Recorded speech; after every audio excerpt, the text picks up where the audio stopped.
ಪೂರ್ಣ ವಂದೇ ಮಾತರಂ ಹಾಡುವುದಕ್ಕೆ ಮುಸ್ಲಿಂ ಸಂಘಟನೆಗಳ ವಿರೋಧ. ಮುಸ್ಲಿಮರಿಗಾಗಿಯೇ ನೆಹರು ಗೀತೆಯನ್ನ ತುಂಡರಿಸಿದ್ದೆಂಬುದು ಮತ್ತೊಮ್ಮೆ ಸಾಬೀತು. ಏಕದೇವತಾವಾದಿ ಧರ್ಮಗಳ ನಂಬಿಕೆಗೆ ವಿರುದ್ಧವಾಗಿದೆ ಎಂದ ಜಮಾತ್ ಉಲೇಮಾ ಎ ಹಿಂದ್. ಅಧಿಕೃತ ಕಾರ್ಯಕ್ರಮಗಳಲ್ಲಿ ಹಾಗೂ ಶಾಲೆಗಳಲ್ಲಿ ಪೂರ್ಣ ವಂದೇ ಮಾತರಂ ಹಾಡುವುದು ಕಡ್ಡಾಯವೆಂದು ಕೇಂದ್ರ ಗೃಹ ಸಚಿವಾಲಯ ಇತ್ತೀಚೆಗೆ ಹೊರಡಿಸಿದ ಆದೇಶದ ವಿರುದ್ಧ ಈಗ ಅಪಸ್ವರ ಕೇಳಿಬಂದಿದೆ. ನರೇಂದ್ರ ಮೋದಿ ಸರ್ಕಾರದ ನೂತನ ಮಾರ್ಗಸೂಚಿಗಳ ಕುರಿತು ಪರ ವಿರೋಧದ ಚರ್ಚೆ ಶುರುವಾಗಿದ್ದು, ದೇಶದ ಅತಿದೊಡ್ಡ ಮುಸ್ಲಿಂ ಸಂಘಟನೆ ಜಮಾತ್ ಉಲೇಮಾ ಎ ಹಿಂದ್ ಮತ್ತು ಅಖಿಲ ಭಾರತ ಮುಸ್ಲಿಂ ವೈಯಕ್ತಿಕ ಕಾನೂನು ಮಂಡಳಿ ತೀವ್ರ ಆಕ್ಷೇಪ ವ್ಯಕ್ತಪಡಿಸಿದೆ. ಈ ಮೂಲಕ ಮುಸ್ಲಿಮರ ಭಾವನೆಗೆ ಧಕ್ಕೆಯುಂಟಾಗುತ್ತದೆ ಎಂದು ಜಿನ್ನಾ ಆರೋಪಿಸಿದ್ದಕ್ಕೆ ಅಂದಿನ ಪ್ರಧಾನಿ ಜವಾಹರಲಾಲ್ ನೆಹರು ಅವರು 6 ಪ್ಯಾರಾಗಳಿದ್ದ ವಂದೇ ಮಾತರಂ ಗೀತೆಯಿಂದ 4 ಪ್ಯಾರಾಗಳನ್ನು ತುಂಡರಿಸಿದ್ದು ಎಂಬುದು ಮತ್ತೊಮ್ಮೆ ಸಾಬೀತಾಗಿದೆ. ಸರ್ಕಾರವು ಈಗ ಹೊರಡಿಸಿರುವ ಅಧಿಸೂಚನೆಯನ್ನು ಹಿಂಪಡೆಯಬೇಕು, ಇಲ್ಲದಿದ್ದರೆ ಸುಪ್ರೀಂ ಮೊರೆ ಹೋಗುವುದಾಗಿ ಅಖಿಲ ಭಾರತ ಮುಸ್ಲಿಂ ವೈಯಕ್ತಿಕ ಕಾನೂನು ಮಂಡಳಿ ಒತ್ತಾಯಿಸಿದೆ.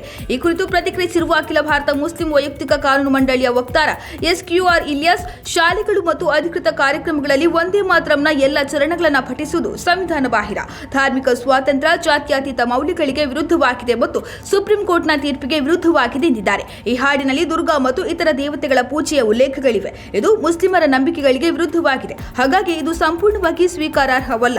ಮುಸ್ಲಿಮರು ಒಬ್ಬ ದೇವರನ್ನ ಮಾತ್ರ ಪೂಜಿಸುತ್ತಾರೆ.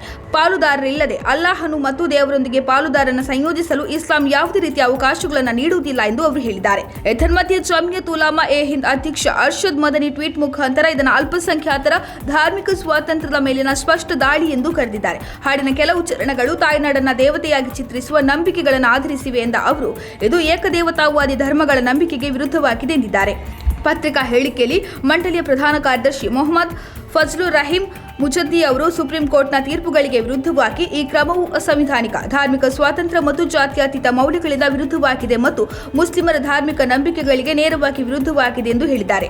ಜಾತ್ಯತೀತ ಸರ್ಕಾರವು ಒಂದು ಧರ್ಮದ ನಂಬಿಕೆಗಳು ಅಥವಾ ಬೋಧನೆಗಳನ್ನು ಇತರ ಧರ್ಮಗಳ ಅನುಯಾಯಿಗಳ ಮೇಲೆ ಹೇರಬಾರದು. ಈ ಹಾಡನ್ನು ಬಂಗಾಳದ ಸಂದರ್ಭದಲ್ಲಿ ಬರೆಯಲಾಗಿದೆ. ಪಶ್ಚಿಮ ಬಂಗಾಳದ ಚುನಾವಣೆಗೆ ಮುಂಚಿತವಾಗಿ ಈ ನಿರ್ಧಾರವನ್ನು ಜಾರಿಗೆ ತರುವ ಹಿಂದಿನ ರಾಜಕೀಯ ಪರಿಗಣನೆಗಳು ಏನಿರಲಿ, ಮುಸ್ಲಿಮರು ಅದನ್ನು ಸ್ವೀಕರಿಸಲು ಸಾಧ್ಯವಿಲ್ಲ, ಏಕೆಂದರೆ ಅದು ಅವರ ನಂಬಿಕೆಗೆ ನೇರವಾಗಿ ವಿರುದ್ಧವಾಗಿದೆ ಎಂದು ಮುಜದ್ದಿ ಹೇಳಿದ್ದಾರೆ.